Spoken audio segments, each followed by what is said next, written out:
ကမ္ဘာရေနံဈေးတွေပြုတ်ကျပြီး stock တွေခုန်တက်နေချိန်မှာပဲ Bitcoin အပါ altcoin တွေတန်းစီပြီးစိမ့်လာတဲ့ crypto ဈေးကွက်အခြေအနေနဲ့ပြည်တွင်းငွေကြေးဈေးကွက်ကအလုံးအခက်တွေကိုပါဒီနေ့တင်ဆက်ပေးသွားမှာဖြစ်ပါတယ်ရှင်။မင်္ဂလာပါရှင်။ပဂတိမန်နဲ့ချိန်စီးပွားသတင်းအိမ် House on New Era ကနေကြိုဆိုပါတယ်ရှင်။အရင်ဆုံးကမ္ဘာရွှေဈေးကွက်ကိုကြည့်ရအောင်မှာဒီနေ့မှာကမ္ဘာရွှေဈေးဟာတအောင်စကို$4,814ဝန်းကျင်နဲ့အနည်းငယ်ပြန်လဲဥမော့လာပါတယ်။ကွန်ပျူတာစနစ်နဲ့ဖိအားပေးရောင်းချနေတာတွေရပ်တန့်သွားပြီးအောက်ခြေဈေးမှာရင်းနှီးမြှုပ်နှံမှုတွေပြန်အဝင်လိုက်လာလို့ပါ။ဒါပေမဲ့ကမ္ဘာရွှေဈေးပြန်တက်လာချိန်ပြည်တွင်းရွှေဈေးကွက်မှာတော့16ပဲရဲ့အတယ်မီလင်းရွှေတစ်ချက်သားဟာ108,500ကျပ်အထိရုတ်တရက်ထိုးကျသွားပါတယ်။ဒီလိုဖြစ်ရတာဟာနိုင်ငံတကာကစစ်ပွဲပြီးသွားရင်ကမ္ဘာရေနံဈေးတွေပြုတ်ကျပြီးပြည်တွင်းဒေါ်လာဈေးပါလိုက်ကျသွားမယ်လို့တွက်ဆပြီးပြည်တွင်းကရွှေကိုင်းသားသူတွေကအလူအယက်ပန်းနေဆဲလေးလုပ်ပြီးထုတ်ရောင်းလာကြတာကြောင့်ပဲဖြစ်ပါတယ်ရှင်။ပြည်တွင်းရွှေဈေးကွက်မှာအဲဒီလိုထုတ်ရောင်းမှုတွေများနေချိန်မှာကမ္ဘာငွေကြေးဈေးကွက်ကိုကြည့်ရင်အမေရိကန်ဒေါ်လာအညွှန်းကိန်း DXY ဟာ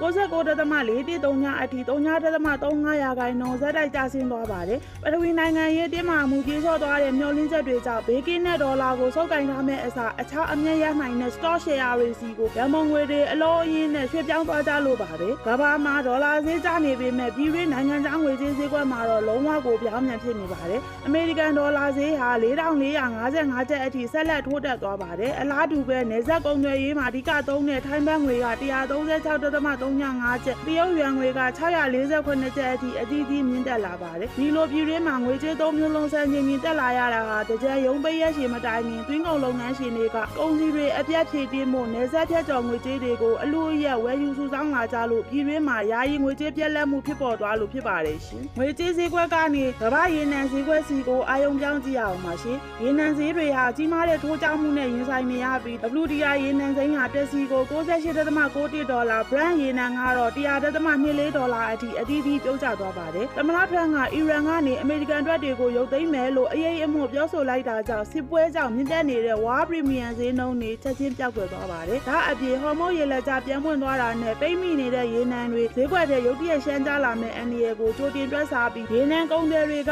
အနာဂတ်ရေနံစာချုပ်တွေကိုအကြီးအကျယ်ထုတ်ရောင်းလာကြလို့ဖြစ်ပါတယ်ရှင်။ရေနံဈေးတွေဒီလိုထိုးကျသွားတာဟာကမ္ဘာ stock share ဈေးကွက်အတွက်တော့အကြီးမားဆုံးတွန်းအားတစ်ရပ်ဖြစ်သွားစေပါတယ်ရှင်။အထူးသဖြင့်နည်းပညာကုမ္ပဏီတွေစုဝေးရာ Nasdaq အညွှန်းကိန်းဟာ21,840.95အထိတိတိတသာခုန်တက်သွားပြီး S&P 500ကလည်း6,585.3ခုကိုရောက်ရှိခဲ့ပါတယ်။ရေနံဈေးကျလို့ငွေကြေးဖောင်းပွားမှုနဲ့စီးပွားရေးကျဆင်းမှုအန္တရာယ်ကင်းဝေးသွားပြီးဗဟိုဘဏ်အနေနဲ့အတိုးနှုန်းတွေမကြခင်လျှော့ချပေးနိုင်တော့မယ်လို့ Wall Street ကယုံကြည်သွားတဲ့အတွက် Tech Stock တွေကိုအဝယ်ပုံဩလာကြတာဖြစ်ပါတယ်ရှင်။ Stock ဈေးကွက်မှာနည်းပညာရှယ်ယာတွေခုန်တက်နေချိန်မှာပဲတည်တံ့ရပ်တည်နေတဲ့ Digital ငွေကြေး Crypto ဈေးကွက်မှာလည်းစိတ်ဝင်စားစရာအပြောင်းအလဲတွေရှိနေပါတယ်။ Bitcoin က0.18ရာခိုင်နှုန်းအနည်းငယ်ကျဆင်းပြီး$6,842ဒေါ်လာမှာငြိမ်နေပေမဲ့ကမ္ဘာဒုတိယအကြီးဆုံးဖြစ်တဲ့ Ethereum ကတော့1.04ရာခိုင်နှုန်းကျပြီး$2,142ဒေါ်လာကိုရောက်လာပါတယ်။ဒါအပြင်အခြား altcoin တွေဖြစ်တဲ့ XRP ဟာ1.1ရာခိုင်နှုန်းတက်ပြီး1.355ဒေါ်လာ Cardano က